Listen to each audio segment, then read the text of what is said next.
Hi, great people. How are you? And how have you been? I hope you've been fine. My name is Dr. Ryan, and welcome back to our channel. And today we are coming with a very educative session. You know, because most of the people around me have been asking me to discuss something about family planning. So today I just decided to get one of the topics and talk something small about IUDs, that is intrauterine devices. A disclaimer before I start, I am not an OBS-GYN. I'm just a general practitioner, but of course I have some knowledge about OBS-GYN. So these IUDs or intrauterine devices, or what people call IUCDs, intrauterine contraceptive devices, or the coil, come in two forms. One, the non-hormonal, and two, the hormonal. So both of them are plastic, and they are usually T-shaped, and the arms of the T is flexible such that it can go through the birth canal into the cervix, through the cervix into the uterus, and then it gets the size of a matchstick. So the uterus is slightly longer. The length of the uterus is slightly longer than than a matchstick. So this one will just fit into the upper part of the uterus. So I would just, I would just like to discuss something small about the two of them. Again, the arm usually has two threads attached to it, and these ones come through the cervix into the birth canal. These are used usually to monitor whether your IUD is still in place. So once they disappear, you either know that it's displaced, or something as grave as uterine perforation maybe might have happened during the insertion. So anytime the threads must be felt, just coming out of the cervix into the birth canal. So let's discuss about the two types. I'll start with the hormonal. The hormonal IUCDs usually contain progestin, which is an artificial progesterone, just like the progesterone that is produced by the body, and is usually released in small doses so as to prevent you from getting pregnant. So this one, the mechanism of action of this progestin is, first, it makes the mucus at the cervix very thick to prevent sperms from swimming up into the uterus, and of course fertilization from occurring, and from preventing you from getting pregnant. The next mechanism of action would be, it makes the uterine wall very thin, the lining, the endometrium, very thin, such that even if some sperm made their way and met an ovum or the egg and got fertilized, then there's no chance of implantation, like attaching to the uterine wall. That's another thing. So what are the advantages of these hormonal types of IUDs? What are the advantages? First, of course, would be longer time of contraception. But then the other one would be, it gives the recipient, most recipients, more regular periods. More regular periods. And then the other one is that it's safe for people who cannot use combined hormonal contraception, like people who cannot use estrogen, especially people who are getting migraines, and people who are at risk of getting DVT or their blood clotting. Those ones can safely use this certain type of contraception. I'll still talk about the ones that contain copper, but then you have to know this hormonal one is usually more effective. Though the chances of you getting pregnant with both types of IUCDs is less than 1%, the hormonal one is more effective even than the copper. So those are the advantages. I'll also talk about the disadvantages of the hormonal.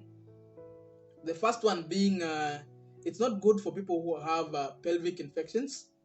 It's not good also for people who have abnormal uterine bleeding of undefined cause. And it's also not safe for people who have confirmed cancer of the endometrium or cancer of the cervix. So those are the disadvantages. I'll also talk about the general disadvantages of the two of them, but those are specific to the hormonal one. So number two, we go to the copper T. Most people know it as a copper T. The coil, I know coil, the non-hormonal copper T. I don't know, it was T380 or something. So this one is also a plastic, but then it has copper. It is laced with copper. And this one of the advantages of this one is that it takes a long time, like 10 years to expire. And the insertion is the same, but the disadvantages, the mechanism of action is different. This one directly kills the sperms. Okay, destroys the sperms. And again, it can kill the ovum. The other one, it makes the uterine wall, the endometrium, unconducive for implantation. Makes it thin, makes it not conducive for implantation. And the last one, it also prevents someone from the body from the ova or the eggs from developing into a form that is fertilizable, like up to maturity. It elicits a reaction that prevents the ova from developing to maturity, so you'll not be having viable ova. But we have of course talked about, in the event you have these ones being produced, they are going to be destroyed. And even if they are not going to be destroyed, the sperms that are coming in are also going to be destroyed. So there's no chance at all for you getting pregnant. That's why the effectiveness rate is so high. So what are the advantages of this copper T? Copper T, the first one is it's safe. First of all, it's long for a long period of time, 10 years. Then again, it's safe for people who are not eligible for the hormonal contraception, either progesterone only or combined hormonal contraception. It's very safe for them. The other one is this copper T can be used in emergency contraception. Like you can use it, it goes into action immediately. Like you can put it now and prevents you from getting pregnant from an activity that was just a few moments ago. So it's safe for emergency contraception. Those are the three advantages. And the cons for this one would be, first of all, if you have a copper allergy, you cannot use it. And again, the other one would be, it causes a lot of bleeding. It can cause a lot of bleeding in some people.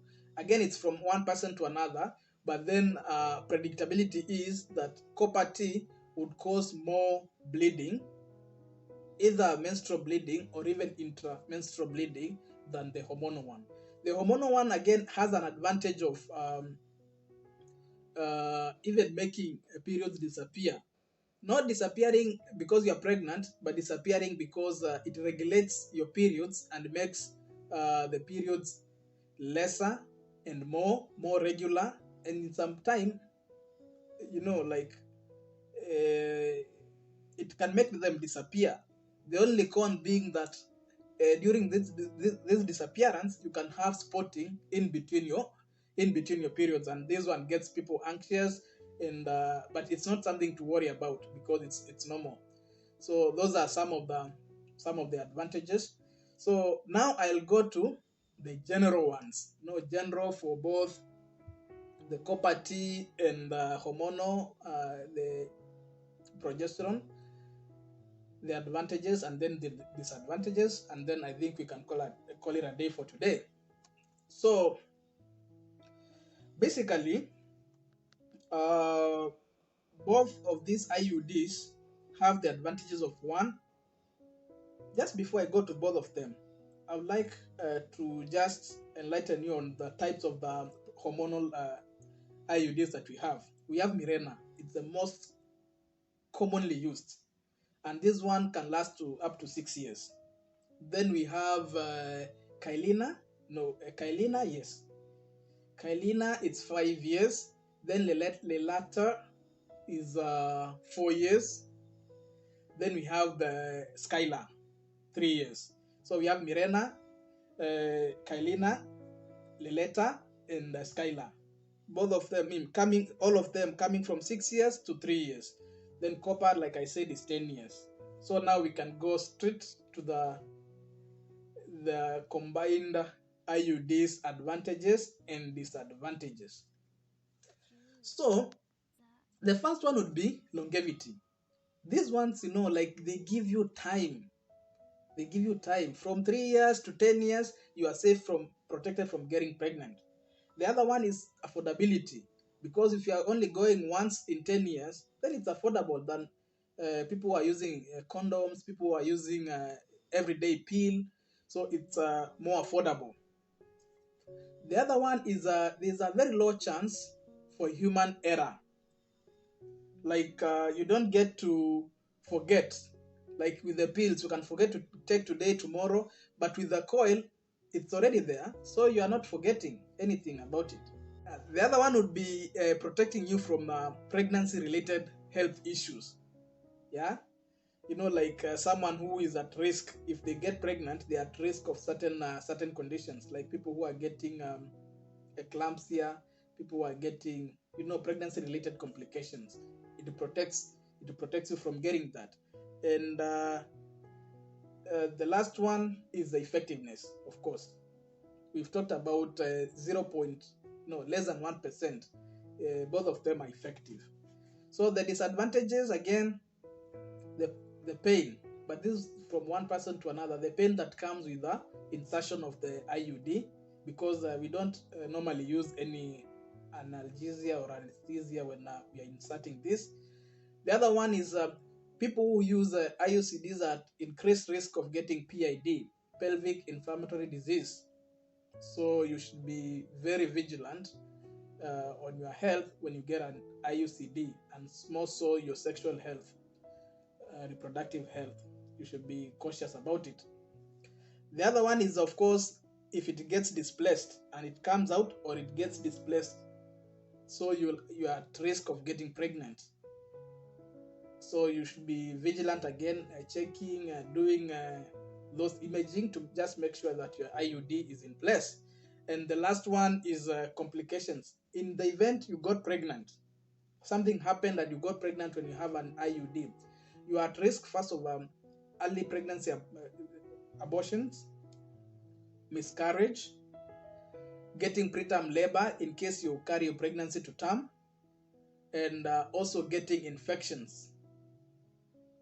In case you get a miscarriage or something, a missed abortion or something, you are at a very high risk of getting infections. And the last one will be getting ectopic pregnancies. Most people who get pregnant when they are on IUCDs or IUDs, they get ectopic pregnancies, and these ones again are high risk type of pregnancies. So basically, this is just something brief about the IUDs.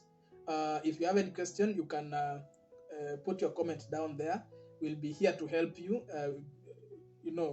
and I'll also be engaging my friends who are into this field so that we can respond to some of the questions that are raised. But feel free. And like I said, this is a series. We are going to discuss more methods of family planning and birth control. So just subscribe to the channel, put on the bell, share with your friends, and be ready for more content. Thank you so much and have a good one.